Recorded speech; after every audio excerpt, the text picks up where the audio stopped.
इस हफ्ते भी स्टॉक मार्केट में रेंज बाउंड एक्टिविटी नजर आई और इंडेक्स 1,13,000 और 1,15,800 के दरमियान ट्रेड हुआ।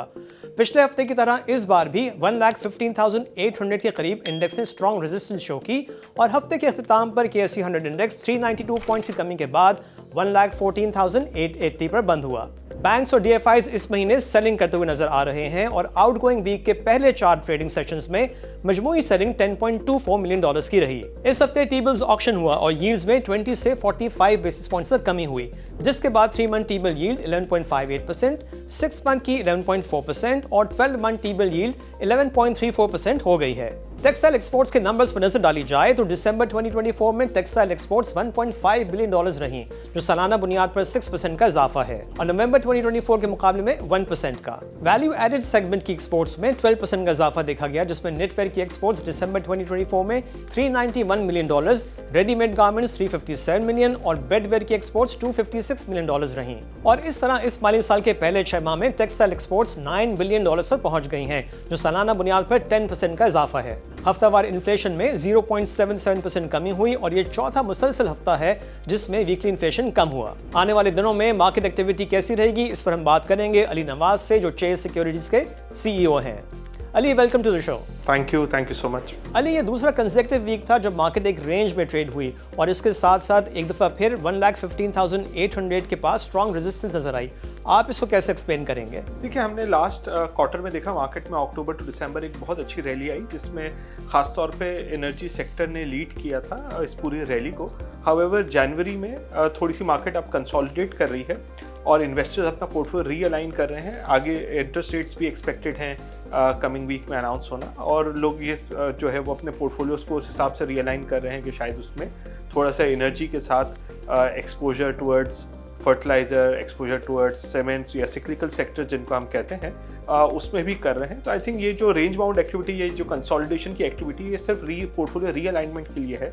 और जैसे जैसे हम देखेंगे कि आगे ट्रिगर्स आएंगे with regards to corporate result season या मॉनेटरी पॉलिसी स्टेटमेंट, तो आई थिंक मार्केट की परफॉर्मेंस भी उस हिसाब से बेहतर हो जाएगी। अच्छा अली, इन्वेस्टर्स एक और सवाल पूछते हुए सुनाई देते हैं कि म्यूचुअल फंड्स की तरफ से मार्केट में बाइंग एकदम से रुक क्यों गई है? बिल्कुल, देखिए, जिस तरह नवंबर और दिसंबर में अगेन रैली एक बहुत अच्छी थी मार्केट में और उसमें काफ़ी कन्वर्जन्स हुई हैं। एक तो फ्रेश इन्फ्लोज भी आए हैं और दूसरा जो है वो fix income to equity convergence हुई हैं। तो जब fix income to equity conversion bulk हो गई है नवंबर दिसंबर में, और अब जिस तरीके से हमने जनवरी में देखा कि कोई और कन्वर्जन्स नहीं है, हालांकि जो एक्विटीज़ में रिलेटिवली जो ओवरवेट हो गए थे उन्होंने अपने पोर्टफोलियोज़ को थोड़ा सा एडजस्ट किया है और जो है हमने कुछ जो है वो रिडेम्पशंस भी आते हुए देखी। बट ये एक नॉर्मल मार्केट का पार्ट है कि जब मार्केट में एक अच्छी रैली आ जाती है तो उसमें एक्टिव इन्वेस्टर्स भी प्रॉफिट टेकिंग करते हैं और पैसिव इन्वेस्टर्स भी करते हैं जो कि म्यूचुअल फंड्स के थ्रू इन्वेस्ट करते हैं। तो आई थिंक ये एक नॉर्मल मार्केट एक्टिविटी है। अभी हम देखेंगे कि जनवरी, फरवरी, मार्च ऑनवर्ड्स जो है वो काफ़ी ज़्यादा फिक्स इनकम ट्रेजरी बिल्स, सुकूक्स, PIBs की मैच्योरिटी है। तो जब वो मैच्योरिटी आएगी तो री इन्वेस्टमेंट के रेट्स तो काफ़ी नीचे आ गए हैं, तो वो फिर हम एक और अनदर वेव जो है वो कन्वर्जेंस की आते हुए देखेंगे आने वाले दिनों में।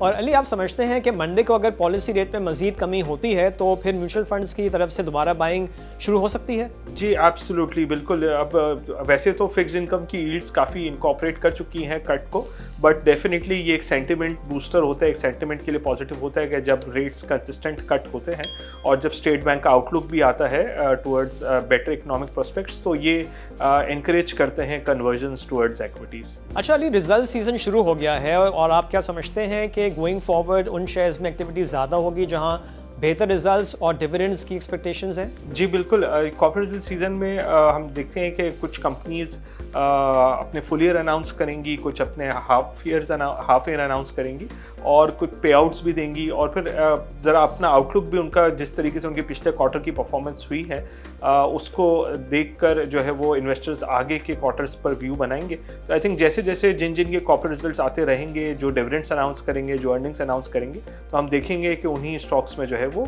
काफ़ी अच्छी एक्टिविटी होगी या अच्छी पार्टिसिपेशन होगी। अच्छा अली, ऐसा महसूस होता है कि कोई और भी बात है जो मार्केट रेंज बाउंड ट्रेड कर रही है। क्या आपके ख्याल में पॉलिटिक्स की तरफ से इन्वेस्टर्स को किसी खबर का इंतजार है? जी बिल्कुल, हमने लास्ट 2-3 वीक्स में देखा है पॉलिटिक्स थोड़ी सी वॉलेटाइल रही है और इसने डेफिनेटली इन्वेस्टर सेंटिमेंट्स को इम्पैक्ट ज़रूर किया है और कुछ लोगों ने अपनी इन्वेस्टमेंट्स होल्ड भी की है और रीवैल्यूएट भी की है। और ये जो हमने प्रॉफिट टेकिंग देखी पिछले कुछ हफ्तों में उसका कुछ कंपोनेंट उस वजह से भी था। हाउएवर अब थिंग्स आर पास दैट, अब तो ऐसे इवेंट्स जो हमने देखे हैं कि वो निकल गए हैं और अब फोकस दोबारा शिफ्ट हो गया है towards corporate results, economy, financial results. तो आई थिंक अब ऐसा कोई इवेंट आगे फोर्सी कोई मटेरियल नहीं है जिसकी वजह से जो है वो दोबारा कोई ऐसा रीज़न हो जिसकी वजह से इन्वेस्टर्स थोड़े से शाय हो इन्वेस्ट करने के लिए।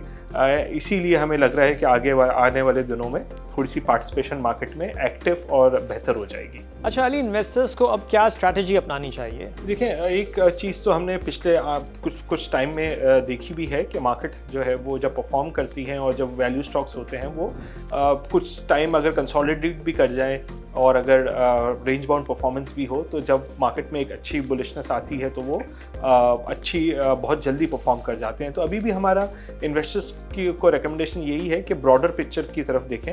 मार्केट अभी भी 6 टाइम्स प्राइस टू अर्निंग्स पर ट्रेड कर रही है। आप पिछले 10 साल, पिछले 20 साल का अगर आप एवरेज प्राइस टू अर्निंग्स ले लें मार्केट का तो ये 8 टाइम्स और 9 टाइम्स है। इंटरेस्ट रेट्स आगे नीचे आते हुए ही लग रहे हैं, कॉर्पोरेट रिजल्ट सामने बहुत स्ट्रांग है, इकोनॉमिक रिकवरी है, इन्फ्लेशन के नंबर्स हम मंडे को देखेंगे कुछ 3% के करीब आएंगे। तो आई थिंक ये सारे काफ़ी अच्छे ट्रिगर्स हैं मार्केट के लिए। वैल्यू बाइज जो है वो जो ब्लू चिप सेक्टर्स जो कि अच्छी वैल्यूएशंस पे ट्रेड कर रहे हैं उनको एक्यूमुलेट करें और ये शॉर्ट टर्म की अगर कोई भी नॉइज़ है तो आई थिंक उसको ये टेक्निकली एक अपॉर्चुनिटी है कि अच्छे स्टॉक्स को एक्यूमुलेट किया जा सके।